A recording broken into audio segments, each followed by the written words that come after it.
بسم الله الرحمن الرحیم. السلام علیکم و رحمت الله و برکاته. بار دیگر خواهران عزیز، خیلی کمی پیش گفته گذاشتم یک مدت تعطیل داشتیم به خاطر مهمانی نبی ما. انشاءالله از این به پس باذن الله درس ها دوام میکنیم و کتابی شرح عقیده طحاوی که ما داشتیم خواهران خیلی کم درسش موندگی هست. الان نصیب کرده باشد همین کتاب وقتی به پایان رسید شروع میکنیم به درس فقه. در آخران درس عقیده که با هم گذشته بودیم درباره میزان یا گفتیم ترازوی اعمال و پل صراط و گذشتن بنده ها از پل صراط صحبت کرده بودیم و خواهرانی که نشنیدن میتوانید به آنجا همراه شوید یا گفتیم از یوتیوب میتوانند پیوست شوند و چکار کنند گوش کنند. و اینجا امروزه درس ما درباره جنت و دوزخ است و درباره اینکه بعضی ها همین گونه قول هست که گویا که جنت یک مدتی هست و بعداً نیست می شود. به این سخن ها رد زدن هست. شروع میکنیم به قول امام طحاوی که میگویند والجنت و النار مخلوقتان لا تفنیان ابدا ولا تبیدان. جنت و دوزخ مخلوق هستند، آفریده شده هستند، اصلا اینها فنا نمی شوند و نیست نمی شوند. فإن الله تعالی خلق الجنت و النار قبل الخلق. البته پروردگار آفریده است جنت و دوزخ رو پیش از آفرینش خلق یعنی مایان. و خلق لهما اهلا و برای جنت و دوزخ اهلش را آفریده است، آنهایی که جایگزینشان جنت و دوزخ است. فمن شاء منهم الی الجنة فضلا منه. هر کسی را که الله اهل جنت خواست از اهل جنت تقدیر کرد این از رحمت و از فضل پروردگار است. و من شاء منهم الی النار عدلا منه. هر کسی را که الله از اهل دوزخ کرد این از عدل پروردگار است نه از ظلم پروردگار. و کل یعمل لما قد فرغ له. و هر یک کس به آن عملی که در تقدیر شده است و الله آن را میداند به آن عمل میکند. و سائر الی ما خلق له. و از پی آن است که به آن چیز آفریده شده است. و الخیر و الشر مقدران علی العباد. و خیر و شر بدی و نیکی اینها تقدیر شده اند به بنده ها. از همینجا شروع میکنیم خواهران عزیز درباره جنت و دوزخ. چه خیلی که میدانید درباره جنت آیات های زیاد است، احادیث پیامبر زیاد است درباره وصف جنت و وصف دوزخ. چقدر حدیث های پیامبر و آیات ها هست. و اینجا گروه هستند که چی میگویند از معتزله و قدریه، یعنی گروه هایی که پیشتر پیدا شده بودند و الحمدلله الان باشند هم خیلی کم هستند. میگویند جنت و دوزخ اولا حاضر ساخته نشده است، این ساخته می شود در روز قیامت. یعنی اگر حاضر ساخته شده باشد یک چیز عبث یا گفتیم یک آفرینشی بی‌معنی می شود. این رو الله روز قیامت می آفرد، در حالی که این کلام چی است؟ کاملا سخنی باطل است، اصل و اساس ندارد. زیرا الله در قرآن در یک چند جا به ما وعده میدهد که جنت انتظار شما است. اعدت للمتقین میگوید جنت آماده شده است برای تقواداران. یا که در آیت دیگر الله میگوید ان جهنم کانت مرصادا للطاغین مآبا. جهنم هم چی است؟ آفریده شده است و برای طاغیان، اهل طغیان چی هست؟ برگشت آنها، منزل آنهاست. و بالاترین دلیل به اینکه جنت وجود دارد و دوزخ وجود دارد این دیدن پیامبر صلی الله علیه و سلم جنت و دوزخ را، آن هم در چی؟ در شب معراج، و حتی بار در نماز که الان میخوانیم. الله چی میگوید؟ ولقد در سوره نجم که اساسا آیات هایش درباره معراج پیامبر صحبت میکند. ولقد رآه نزلة اخرى عند سدرة المنتهى عندها جنت المأوى. در حقیقت یک بار دیگر دید جبرائیل را در نزد درخت سدرة المنتهى که در نزد آن جنت است. یعنی پیامبر صلی الله علیه و سلم میگویند من وقتی که به سدرة المنتهى رسیدیم از آنجا به جنت رفتیم و جنت را دیدم و این چنین من چی را دیدم؟ من دوزخ را دیدم. و جنت را درباره اینکه سنگچه هایش از مروارید بود و خاکش از مسک بود. یعنی حدیثی طولانی در بخاری و مسلم وجود دارد. این چونین پیامبر صلی الله علیه و سلم میگویند وقتی که شما در قبر میشوید برای شما نشان داده میشود جایگاهتان در جنت را و جایگاه شما در دوزخ را که به همین جا تو بعد از حیات قبر می روی وقتی که روز قیامت می شود. یعنی اینها دلالت به چی میکنن؟ به اینکه جنت الان وجود دارد، جنت الان وجود دارد و دوزخ هم الان وجود دارد. و اینجا خواهران عزیز اینکه پیامبر صلی الله علیه و سلم حدیث در صحیحین است، باره آفتاب در زمان پیامبر میگیرد، خسوف آفتاب میگویند. آفتاب وقتی پیشش رو میگیرد میدانید روزانه یکی تاریک میشود یا پیش آفتاب رو ماه میگیرد یا که زمین میگیرد. وقتی پیش آفتاب رو در زمان پیامبر میگیرد، پیامبر صلی الله علیه و سلم در نماز خیلی طولانی می ایستند و یکی به عقیب گویا که می روند و با دستشان چیزی را به دهان گرفته میکنند در داخل نماز. و اگر دانید نماز خواهران عزیز گرفتن آفتاب و گرفتن ماهتاب یک کم دیگر است. این نماز خیلی طولانی است، رکوعش هم سجدهش هم 2 رکوع دارد و 2 سجده دارد و قرائتش هم خیلی دور و دراز است که در یک رکعت تا سوره بقره و آل عمران پیامبر خوانده بودند تا آفتاب وقتی که بروسی زتمینیه میگویند وقتی آفتاب را میگیرد تا تماما آفتاب به خود آمدن پیامبر در نماز بودند. و پیامبر صلی الله علیه و سلم وقتی که نمازی همون خسوف آفتاب یا آفتاب گرفته را میخوانند به پیامبر میگن که ای پیامبر الله، ما تو رو دیدیم که در همان جای نمازت چیزی را تناولت و دهان کردی، سپس دیدیم که یکی خود را به عقب کشیدی.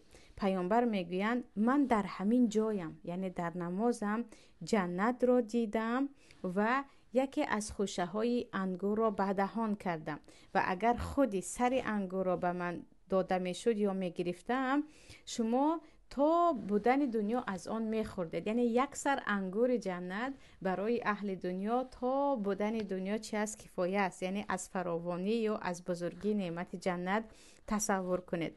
و سپس میگویند و من در همین جایم، یعنی وقتی که شما دیده چیزی رو من به دهان میکردم من خوشه انگور رو به دهان میکردم و وقتی دیدید که من به عقب قدم زدم یا خود رو به عقب گرفتم من آتش رو دیدم، یعنی ترسیدم. سپس میگویند من تا امروز یگان منظره ای را مدهشتر یا بدواهمتر از این ندیده بودم، چقدر واهمناک بود.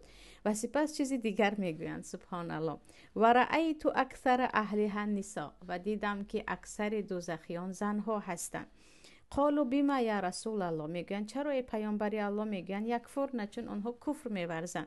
وقتی گفته میشود یکفرن بالله، آیا اکثر زنها کافر هستند به الله؟ میگن نه، یکفرن العشیر و یکفرن الاحسان.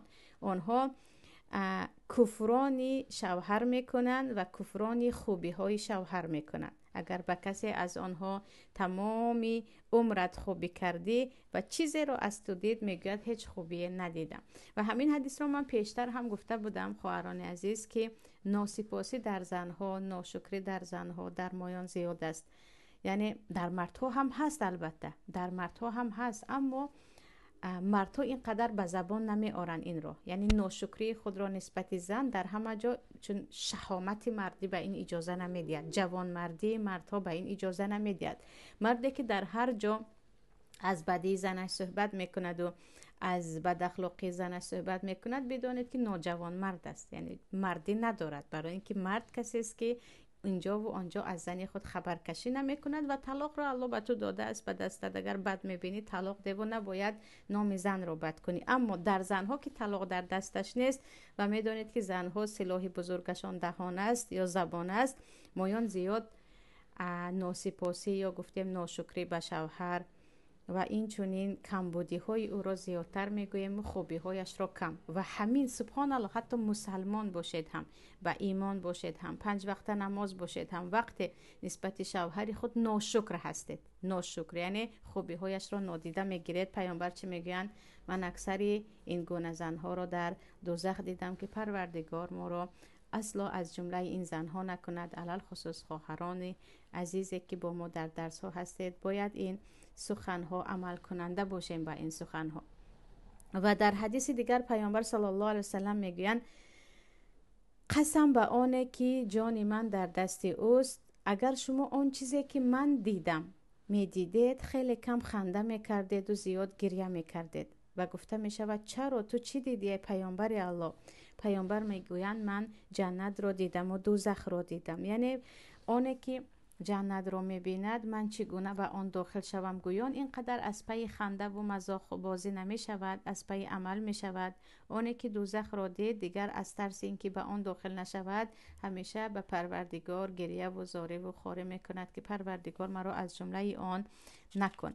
و این دلیل ها به چه هستند؟ به اینکه جنت الان وجود دارد. و این چنین برای اینکه الان جنت هست، پیامبر صلی الله علیه و سلم حدیث در مسند امام احمد است خطا نکنم که میگویند ارواح مؤمنان یعنی در شرح این حدیث بعضی علما میگن ارواح بعضی مؤمنان داخل پرنده می شود و آن پرنده در درخت های جنت پرواز کرده می گردد تا اینکه روز قیامت شود و آن ارواح به جسم خودش برگردد.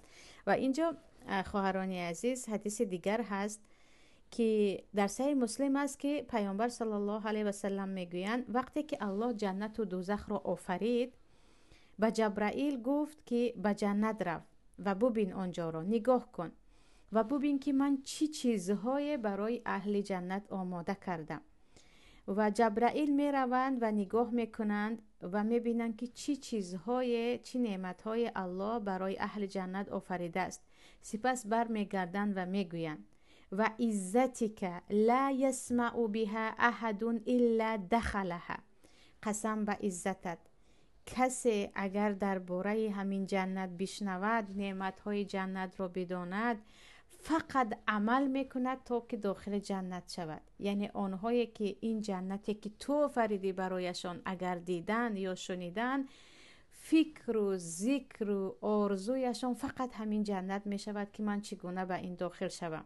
مثل اینکه چیزی را میبینید از حد دوستش میدارید و حاضر هستید کل دنیا را بدهید و آن را به دست آورید. جنت این گونه است. فقط که همیشه میگویم و باز هم میگویم مشکلی امروزه ما گویا که جنت نیست. مویان از دین برای به جنت در آمدن اینقدر کفت و کف نمی کنیم. از دین برای آبادی دنیایمون فکر زیاد میکنیم.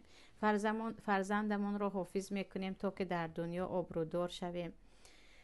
میخوایم فرزندمون اهل نماز باشن تا که میدونیم نماز خوان به پدر و مادر ضرر نمیکند. یعنی از دین زیاد چیزها رو استفاده میکنیم یا گفتیم دین رو برای دنیا زیادتر استفاده میکنیم، در حالی که دین برای هدف در دین بودن و در اسلام زندگی کردن باید اولا آخرت باشد، بعداً دنیا باشد. و جبرائیل چی میگویند؟ قسم به عزتت پروردگار کسی درباره جنت بشنود دیگر او همیشه عمل میکند تا که به این داخل شود. و اما دوامش عجیب است. فامر بالجنه فحفت بالمکاره. اما جنت با شدائد، با دشواری ها، با مصیبت ها پوشیده است. معنیش چی هست؟ برای اینکه به تو جنت یا در جنت گشاده شود تو باید از مکاره عبور کنی. مکاره مصیبت های دنیا، شدت ها، شکیبا و صابر باشی در برابر عبادت به الله، امتحان های الله در برابر هر چیزی که به سرت می آید. یعنی جنت در آمدن همین گونه خوش و خرسندانه در دنیا زندگی میکنم، صاحب فرزندم، شوهر مهربانم، خانه خوش رو هم دارم، جای گرم هم دارم، یک که رفتم به جنت. نه، جنت با مکاره پوشیده شده است. برای به داخل جنت شدن باید از یک چند مشقت ها گذر کنی. هر یک عبادت به خودش نگاه کرده مشقت دارد.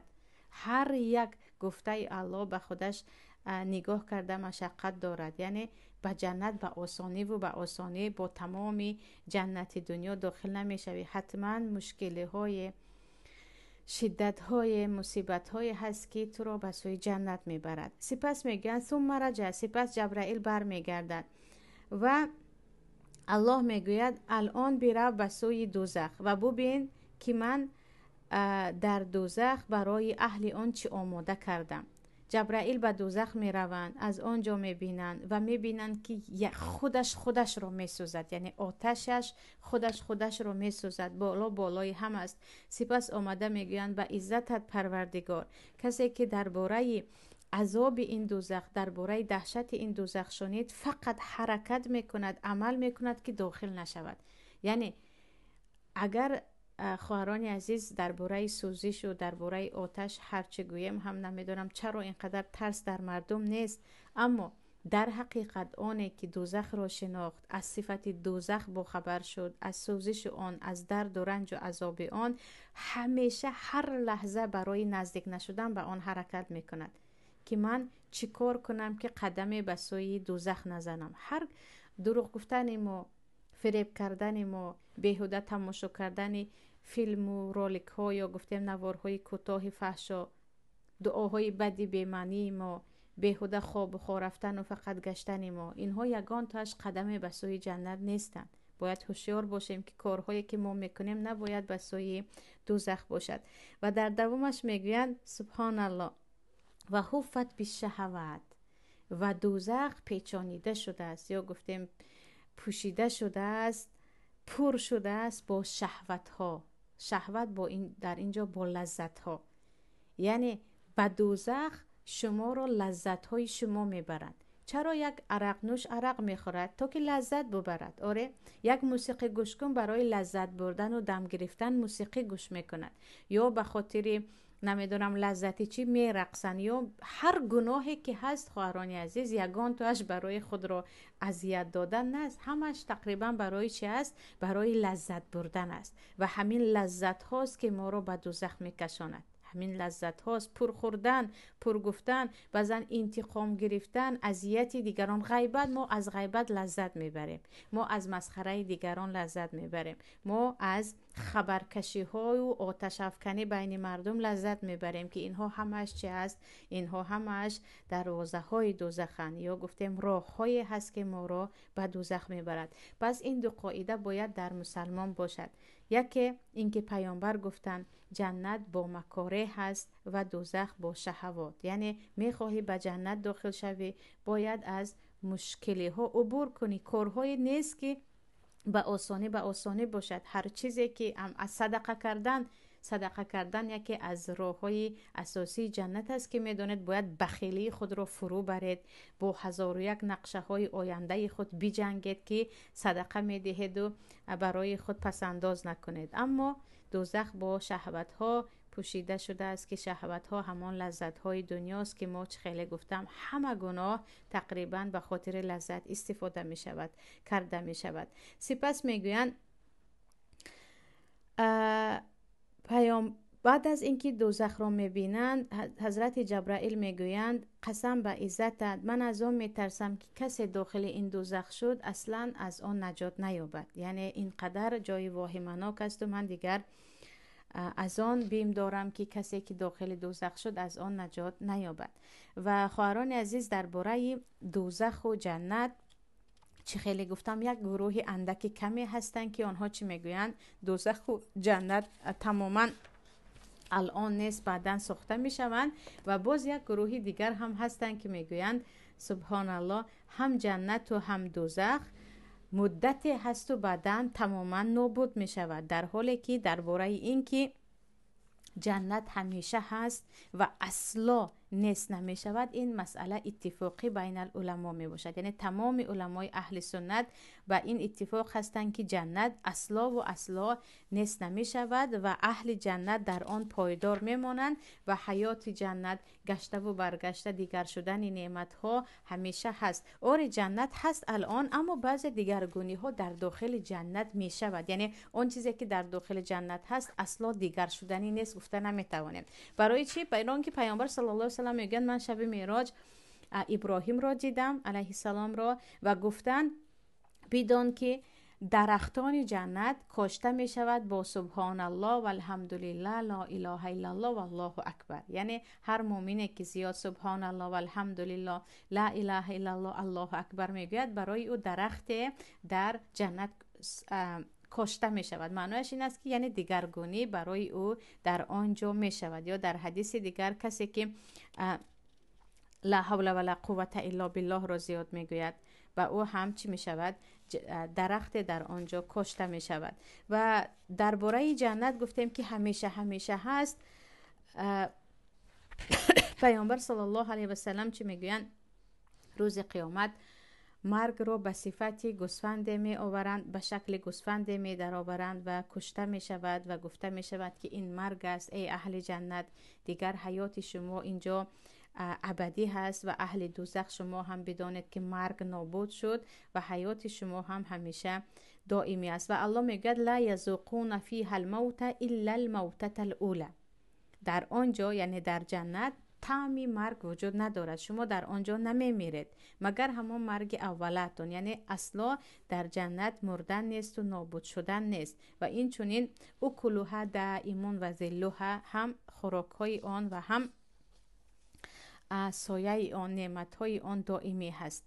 فقط درباره دوزخ خواهران عزیز یک گروهی کمی از علما، از جمله شیخ الاسلام ابن تیمیه هم هستند و شاگردشان ابن قیم جوزی، بعضی علمایی هستند که میگویند جنت ابدی هست و دوزخ تا مدتی که الله میخواهد ابدی هست، بعد از این دوزخ با اهلش نیست میشود. این کلامی بعضی از علمای اهل سنت است، وگرنه بقیه تمام علما میگویند نه، جنت هم دوزخ هم اینها همیشه و همیشه هستند، هیچ نیست نمیشوند. چون که اینجا این بعضی علمایی که میگویند نه دوزخ بعداً فنا می شود و همیشه همیشه اهل دوزخ در عذاب نمی شوند و چه خیلی شما میدونید اهل دوزخ همیشه آرزو میکنن که نابود شوند، یا لیتنی کنت تراب، خاک شده نیست شده روند از این عذاب سختی که میکشند. الله در سوره انعام میگوید قال النار مثواکم خالدین فیها الا ما شاء الله ان ربک حکیم علیم. شما دوزخ جای شما هست، خالد ابدا در آنجا میمانید، الا ما شاء الله، مگر اینکه الله چیزی را بخواهد. یعنی شاید که الله بخواهد که بعدا نابود شود دوزخ و اهلش، که این سخنی چی است؟ بعضی از علما هست، اما اکثریت در آنند که نه، مثل جنت همیشه هست. و درباره اینکه اما آنهایی که لا اله الا الله یعنی کلمه توحید در قلبشان هست، اگرچه به بدعت و گناههای کبیره دست دادن، اینها از جنت از دوزخ بعد از مدت عذابشان خارج می شوند. پیشتر صحبت کرده بودیم. و درباره چیز دیگری اینجا گفته شد خواهران عزیز، درباره اینکه پروردگار هر کسی را که به دوزخ می درآورد اصلا از روی ظلمش نیست و هر کسی که از با رحمتش به جنت داخل میکند، نگویم که از با عملمون، چون که عملهایی که من و شما میکنیم اینها کافی نیستند برای داخل شدن به جنت، ولی سبب می شوند که به جنت داخل شویم. و درباره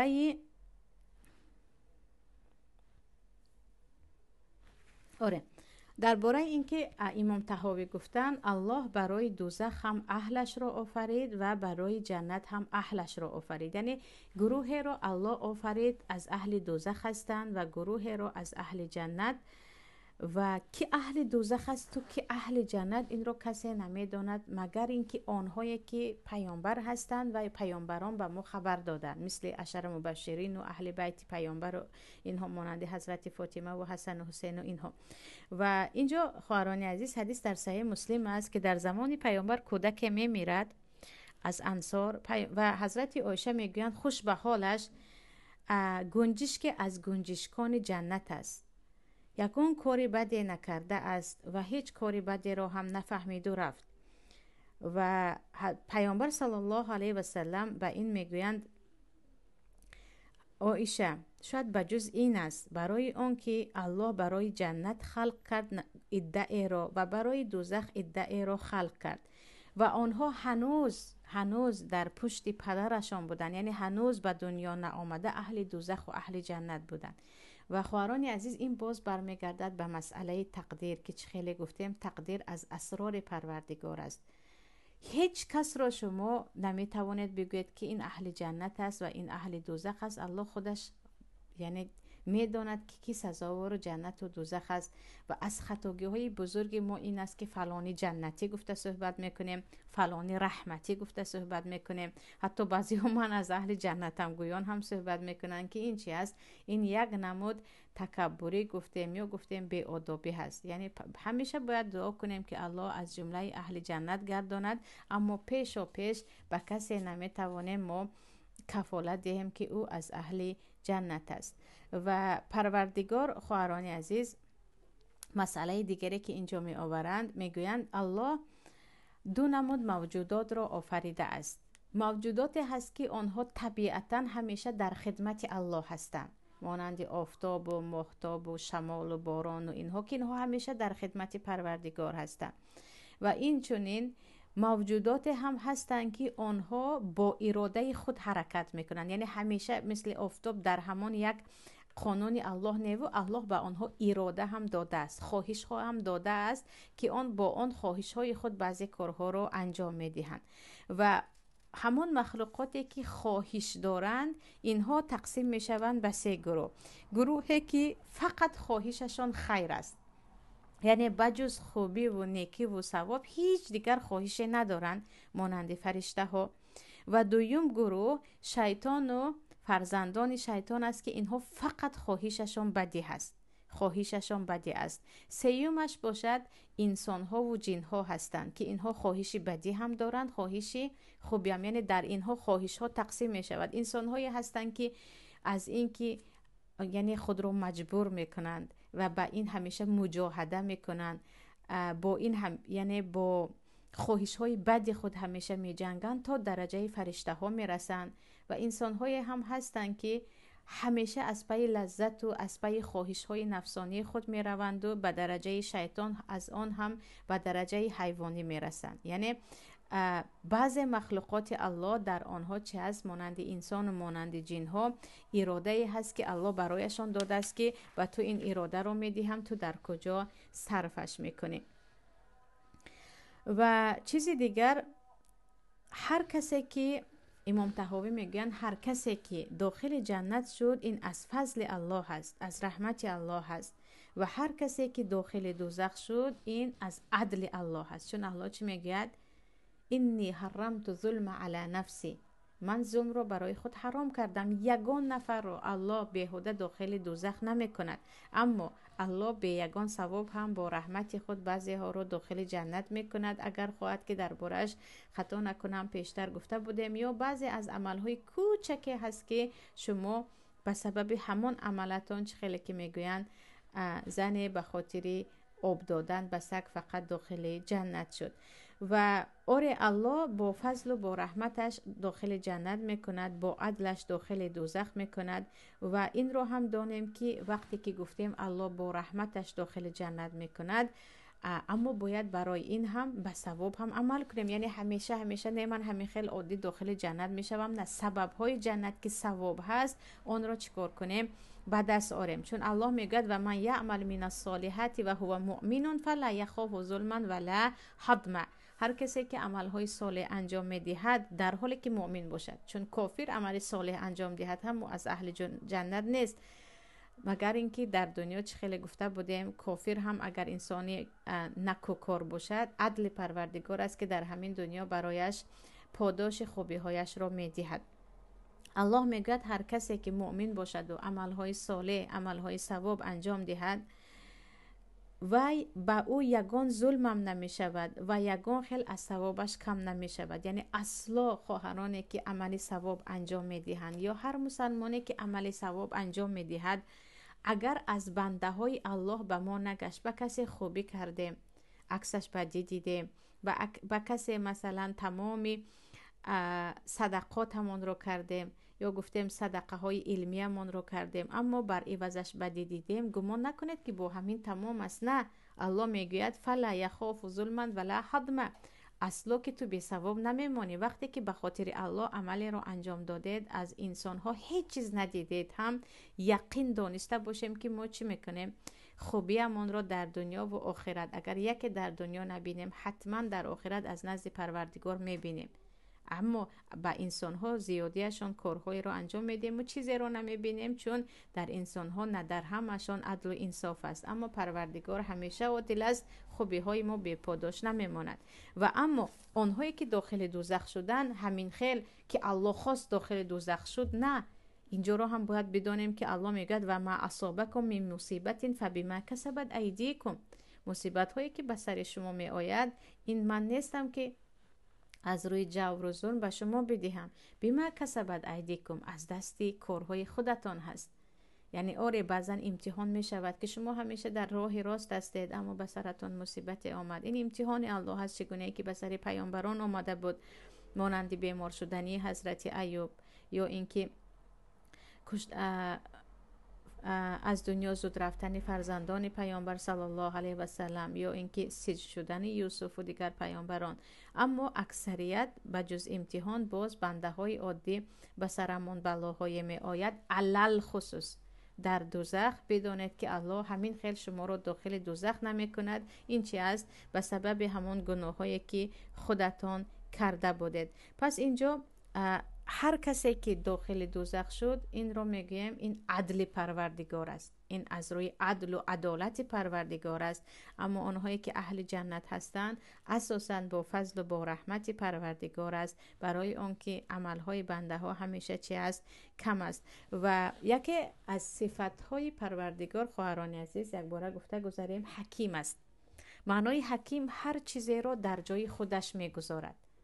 یعنی در جایش یک چیزی رو ماندن، این چی است؟ این حکمت است. در جایش یک سخنی رو گفتن، هم این حکمت است.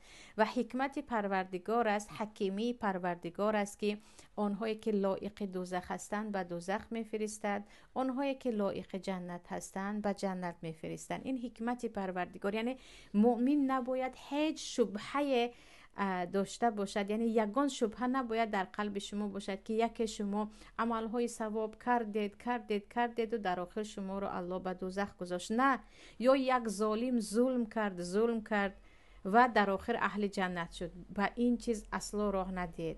این چیز برای الله این گونه ظلم حرام است که اهل جنت رو گذارد اهل دوزخ رو بماند اهل جنت. نه، همه به سزای عمل خود میرسند.